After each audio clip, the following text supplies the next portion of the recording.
पुण्यात सरतनसेजुदा घोषणाची बाजी, जिल्हाधिकारी कार्यालयावर मोर्चा, 300 जणांविरोधात गुन्हा दाखल।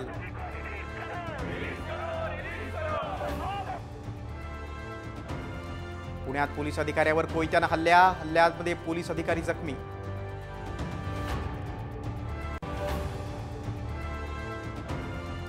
पश्चिम महाराष्ट्रात शरद पवारांचा दे धक्का, जुन्नरचे आमदार अतुल बेनकेंनी घेतली शरद पवारांची पुन्हा एकदा भेट। तर साताऱ्यात जयंत पाटील आणि मदन भोसलेंमध्ये गुप्तगू।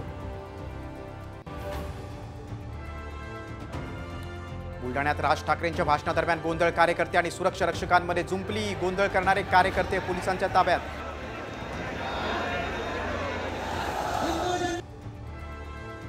केंद्र सरकारच्या धर्तीवर राज्य सरकारचा युनिफाईड पेन्शन योजना लागू करण्याचा मंत्रिमंडळ बैठकीत निर्णय, लाखो कर्मचाऱ्यांना होणार फायदा। आणि मुख्यमंत्रीपदासाठी उद्धव ठाकरेंची जागांबाबत तडजोड, सूत्रांची माहिती, मुंबईत केवळ 21 जागा लढवण्याचा प्रस्ताव।